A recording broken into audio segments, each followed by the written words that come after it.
and listeners strolled away and mixed with other groups. Scrooge knew the men and looked towards the spirit for an explanation.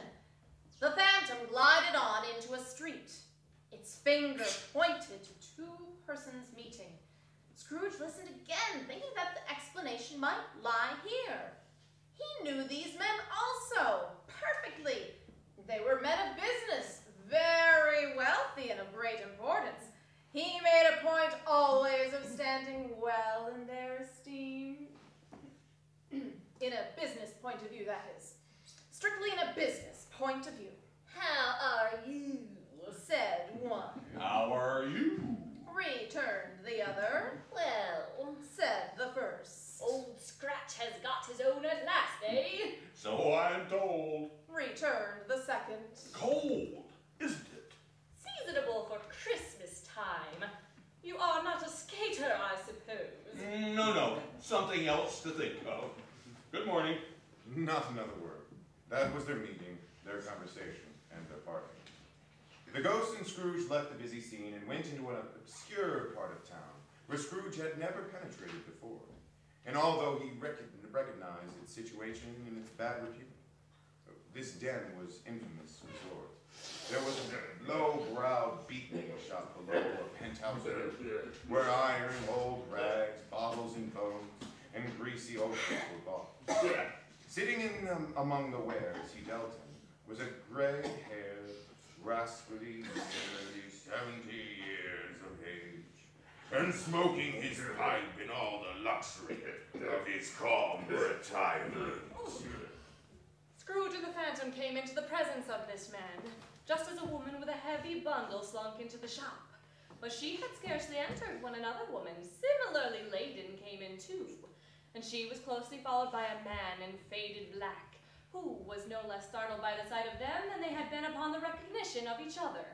After a short period of blank astonishment in which the old man with the pipe had joined them, they all three burst into a laugh. "What odds, then? What odds, Mrs. Dilber?" said the woman. "Every person has a right to take care of themselves." He always did. "It's true indeed," said the laundress. "No in or so." "Why, then, don't stand there staring as if you was afraid, woman. Who's the wiser? We're not going to pick holes in each other's pockets, I suppose." "No, indeed," said Mrs. Dilber and the man together. "We should hope not." "Very well, then," cried the woman. "That's enough. Who's the worse for the loss of a few things like these? Not a dead man, I suppose." "No, indeed," said Mrs. Dilber, laughing. "If they wanted to keep him after he was dead, a wicked old screw," pursued the woman. "Why wasn't he natural in his lifetime? If he had been, he'd have had somebody to look after him, instead of being there alone by himself, struck with death." "It's the truest word that was ever spoke," said Mrs. Dilber. "It's a judgment on him." "I wish it was a little heavier judgment," replied the woman. "And it should have been, you may depend upon it, if I could have laid my hands on anything else. Open that bundle, old Joe, and let me know the value of it. It's no sin. Open the bundle, Joe." The man in faded black, mounting the breech first, produced his plunder. It was not extensive. A seal or two, a pencil case, a pair of sleeve buttons, and a brooch of no great value were all. They were severely examined and appraised by old Joe, who chalked the sums he was disposed to give for each upon the wall, and added them up into a total. "That's your account," said Joe. "and I wouldn't give you another sixpence if I were to be boiled for not doing it. Who's next?" Mrs. Dilber was next. Sheets and towels, a little wearing apparel, 2 old-fashioned silver teaspoons, a pair of sugar tongs, and a few boots. Her account was stated on the wall in the same manner. "I always give too much to the ladies. Ow. It's a weakness of mine, and that's the way I ruin myself," said old Joe. "That's your account. And if you asked for another penny and made it an open question, I'd repent for being so liberal and knock off half a crown. And now undo my bundle, Joe, said the first woman. Joe went down on his knees for the greater convenience of opening it, and having unfastened a great many knots, dragged out a large, heavy roll of some dark stuff. What do you call this?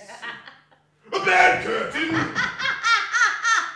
Returned the woman, laughing and leaning forward on her crossed arms. Bed curtains! You don't mean to say you took him down, rings and all, with him lying there? Yes, I do. Why not? I hope he didn't die of anything catching. Said old Joe, stopping in his work and looking up. Don't you be afraid of that. I'm so fond of his company that I'd loiter about him for such things, if he did. And you may look through that shirt till your eyes ache, but you won't find a hole in it. It's the best one he had, and a fine one too. They'd have wasted it if it hadn't been for me. What do you call wasting of it? Putting it on it to be buried in, to be sure. Somebody was fool enough to do it. I took it off again. Scrooge listened to this dialogue in horror.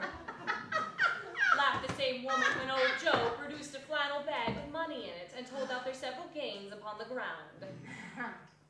This is the end of it, you see.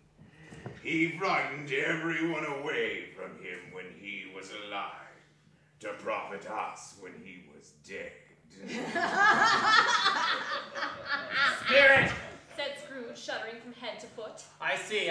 The case of this unhappy man might be my own. My life tends that way now, but merciful heavens, what is this? He recoiled in terror, for the scene had changed. And now he almost touched a bed, a bare, uncurtained bed, on which, beneath a ragged sheet, there lay a something covered up, which, though it was dumb, announced itself in awful language.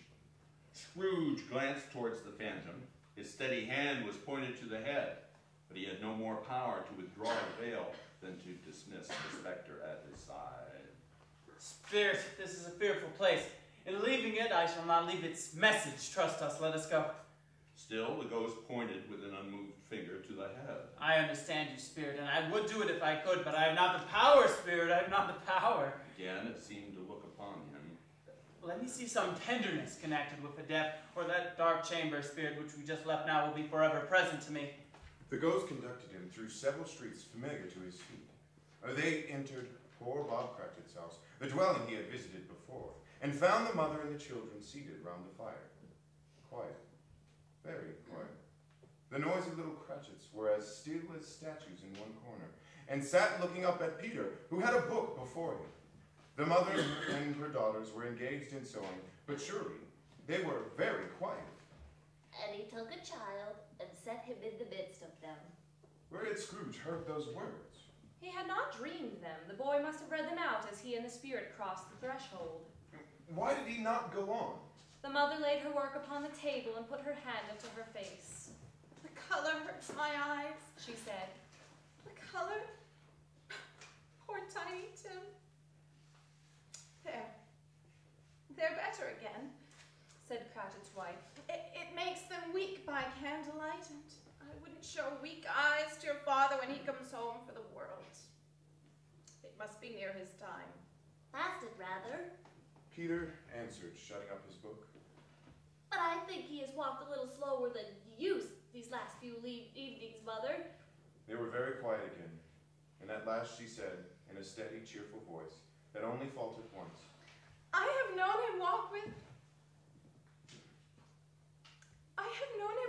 Tiny Tim upon his shoulder, very fast indeed, and his father loved him so that it was no trouble. Oh, here's your father at the door. She hurried out to meet him, and little Bob and his comforter, he had need of it, poor fellow, came in. His tea was ready for him on the hob, and they all tried who should help him to it most. Then the two young Cratchits got upon his knees, and laid each child a little cheek against his face, as if they said,